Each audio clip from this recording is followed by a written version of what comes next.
ലാലേട്ടനെ നായകനാക്കി ജിജോ ജോസ് പല്ലശ്ശേരി അണിയിച്ചൊരുക്കിയ ഏറ്റവും പുതിയ മലയാള ചിത്രമാണ് മലയക്കോട്ടെ ബാലൂർ എന്ന സിനിമ. ഇന്നലെ റിലീസ് ചെയ്ത ചിത്രത്തിന്റെ ആദ്യ ദിന world wide box office collection റിപ്പോർട്ടൊക്കെ പുറത്തുവന്നിരിക്കുകയാണ്. അപ്പോൾ ഇന്നത്തെ വീഡിയോ ഭാഗത്ത് നമ്മൾ പറയുന്നത് ഈ അപ്ഡേറ്റ് ആണ്. അപ്പോൾ വീഡിയോ ഇട്ട് പോകുന്നതിന് മുമ്പ് ആദ്യമായിട്ട് ചാനൽ കാണുന്ന സുഹൃത്തുക്കാണെങ്കിൽ പുതിയ സിനിമാ വിശേഷങ്ങൾ ആദ്യം ദിനം അറിയാൻ വേണ്ടി ഇപ്പോൾ തന്നെ ചാനൽ സബ്സ്ക്രൈബ് ചെയ്ത് വെക്കുക. ലാലേട്ടനെ നായകനാക്കി ജിജോ ജോസ് പല്ലശ്ശേരി അണിയിച്ചൊരുക്കി ഇന്നലെ തിയേറ്ററിലെത്തിയ ചിത്രമാണ് മലയക്കോട്ടെ ബാലൂർ എന്ന സിനിമ. ഒരുപാട് പ്രതീക്ഷകളുമായിട്ട് എത്തിയ ചിത്രം തിയേറ്ററുകളിൽ എന്ന് വെച്ചാൽ സമ്മിശ്ര അഭിപ്രായം നേടുന്ന കാഴ്ചയാണ് കാണാൻ സാധിക്കുക. ബോക്സ് ഓഫീസിൽ ഒരു വലിയൊരു വിജയമാണ് പരാജയമാണ് ചിത്രത്തിന്റെ ബോക്സ് ഓഫീസ് കളക്ഷൻ റിപ്പോർട്ടുകൾ സൂചിപ്പിക്കാം.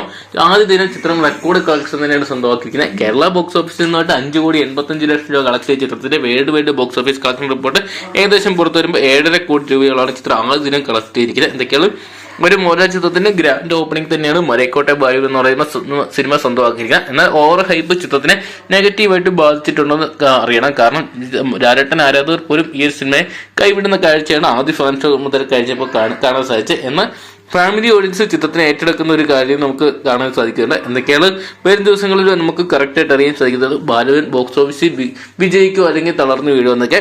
അപ്പം ലാലേട്ടനെ നായകനാക്കി ജിജോ ജോസ് പല്ലശ്ശേരി അണിയിച്ചിരിക്കുക ഈ ഒരു സിനിമ നിങ്ങൾ കണ്ടിട്ടുണ്ടെങ്കിൽ ഈ ഒരു സിനിമയെക്കുറിച്ച് നിങ്ങളുടെ അഭിപ്രായം കമന്റ് ബോക്സിൽ പോകുക.